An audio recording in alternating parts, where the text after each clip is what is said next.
हरे कृष्ण कृष्ण कृष्ण हरे हरे, हरे राम राम राम हरे हरे, हरे कृष्ण कृष्ण कृष्ण हरे हरे, हरे राम राम राम हरे हरे। ओम नमः भागवत वासुदेवाय। हे मेरे कान्हा, हे मेरे ईश्वर, हे प्रभु, हे मेरे परमात्मा, श्री राम चरितमानस आपको समर्पित है। हरे कृष्ण कृष्ण कृष्ण हरे हरे, हरे राम राम राम हरे हरे। ओम नमः शिवाय। जय श्री राम जी की जय हो। ओम हरि विष्णु नारायण नमः, ओम नमः नारायणाय, ओम नमः भागवत वासुदेवाय। श्री राम चरितमानस अयोध्या कांड। हरि ओम तत्सत। ओम हरि कृष्णाय नमः। सत्यम शिवम सुंदरम। क्षण क्षण में आपके चरण कमलों को देखते रहने से मुझे मार्ग चलने में थकावट ना होगी। हे प्रियतम, मैं सभी प्रकार से आपकी सेवा करूंगी और मार्ग चलने से होने वाली सारी थकावट को दूर कर दूंगी। आपके पैर धोकर पेड़ों की छाया में बैठकर मन में प्रसन्न होकर हवा करूंगी, पंखा झूलूंगी।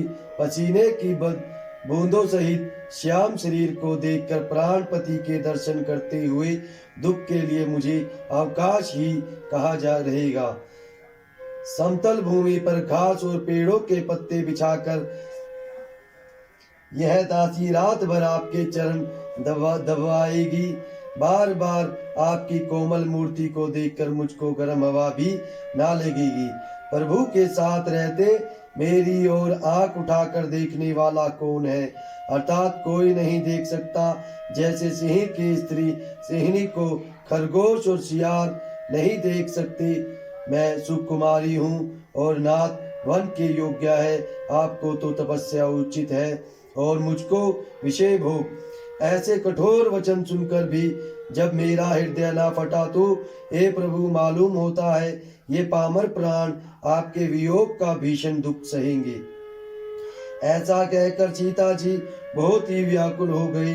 वे वचन के वियोग को भी ना संभाल सकी। अर्थात शरीर से वियोग की बात तो अलग रही, वचन से भी वियोग की बात सुनकर वे अत्यंत विकल हो गई। उनकी यह दशा देखकर श्री रघुनाथ जी ने अपने जी में जान लिया कि हठ पूर्वक इन्हें यहाँ रखने से ये प्राणों को ना रखेगी। तब कृपालु सूर्य कुल के स्वामी श्री रामचंद्र जी ने कहा कि सोच छोड़कर मेरे साथ वन को चलो।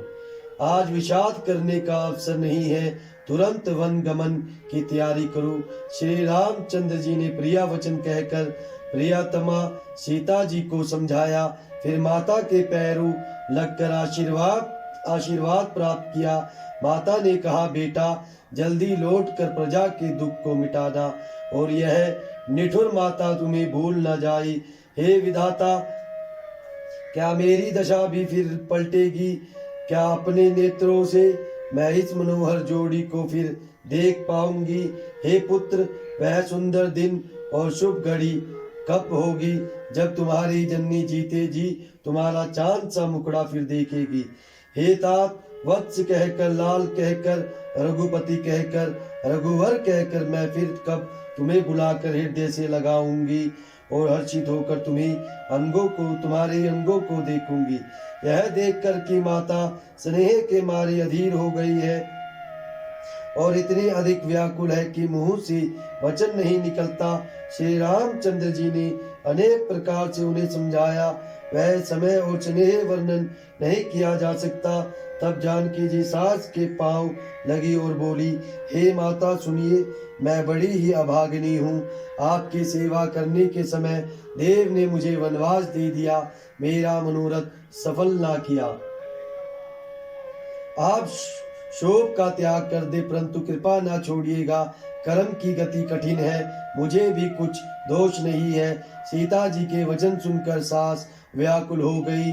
उनकी दशा को मैं किस प्रकार बखान कहूँ। उन्होंने सीता जी को बार बार हृदय से लगाया और धीरज धरकर शिक्षा दी और आशीर्वाद दिया कि जब तक गंगा जी और यमुना जी में जल की धारा बही तब तक तुम्हारा सुहाग अचल रही। सीता जी को सास ने अनेकों प्रकार से आशीर्वाद और शिक्षाएं दी और वे सीता जी बड़े ही प्रेम से बार बार चरण कमलों में सिर नवाकर चली। जब लक्ष्मण जी ने ये समाचार पाए तब वे व्याकुल होकर उदास मुंह उठ दौड़े। शरीर कांप रहा है, रोमांच हो रहा है, नेत्र आंसुओं से भरे हैं। प्रेम से अत्यंत अधीर होकर उन्होंने श्री राम जी के चरण पकड़ लिए। वे कुछ कह नहीं सकते, खड़े खड़े देख रहे हैं। ऐसे दीन हो रहे हैं मानो जल से निकाले जाने पर मछली दीन हो रही हो। हृदय में यह सोच है कि हे विधाता, क्या होने वाला है? क्या हमारा सब सुख और पुण्य पूरा हो गया? मुझको श्री रघुनाथ जी क्या कहेंगे? घर पर रखेंगे या साथ ले चलेंगे? श्री रामचंद्र जी ने भाई लक्ष्मण को हाथ जोड़े और शरीर तथा घर सभी से नाता तोड़े हुए खड़े देखा। तब नीति में निपुण और शील, स्नेह, सरलता और सुख के समुद्र श्री राम जी वचन बोले। हे तात, परिणाम में होने वाले आनंद को हृदय में समझकर तुम प्रेम वश अधीर मत हो। जो लोग माता पिता, गुरु और स्वामी की शिक्षा को स्वाभाविक ही सिर चढ़ाकर उसका पालन करते हैं, उन्होंने ही जन्म लेने का लाभ पाया है, नहीं तो जगत में जन्म व्यर्थ ही है। हे भाई, हृदय में ऐसा जानकर मेरी सीख सुनो और माता पिता के चरणों की सेवा करो।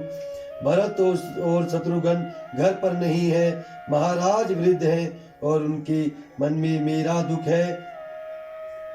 इस अवस्था में मैं तुमको साथ लेकर वन जाऊं तो अयोध्या सभी प्रकार से अनाथ हो जाएगी। गुरु, पिता, माता, प्रजा और परिवार सभी पर दुख का दुसह भार आ पड़ेगा। अतः तुम यही रहो और सबका संतोष करते रहो, नहीं तो हे तात, बड़ा दोष होगा। जिसके राज्य में प्यारी प्रजा दुखी रहती है, वह राजा अवश्य ही नरक का अधिकारी होता है। हे तात, ऐसी नीति विचार कर तुम घर रह जाओ। यह सुनते ही लक्ष्मण जी बहुत ही व्याकुल हो गए। इन शीतल वचनों से वे कैसे सूख गए, जैसे पाले के स्पर्श से कमल सूख जाता है। प्रेम वश लक्ष्मण जी से कुछ उत्तर देते नहीं बनता। उन्होंने व्याकुल होकर श्री राम जी के चरण पकड़ लिए और कहा, हे नाथ, मैं दास हूँ और आप स्वामी हैं, अतः आप मुझे छोड़ ही दे तो मेरा क्या वश है। हरे कृष्ण कृष्ण कृष्ण हरे हरे, हरे राम राम राम हरे हरे। हरे कृष्ण कृष्ण कृष्ण हरे हरे, हरे राम राम राम हरे हरे। ओम हरि विष्णु नारायण नमः। ओम नमः नारायणाय। ओम नमः भागवत वासुदेवाय। जय श्री राम जी की जय हो। ओम नमः शिवाय। ओम हरि ब्रह्मा नारायण नमः। हरे कृष्ण कृष्ण कृष्ण हरे हरे, हरे राम राम राम हरे हरे। सत्यम शिवम सुंदरम।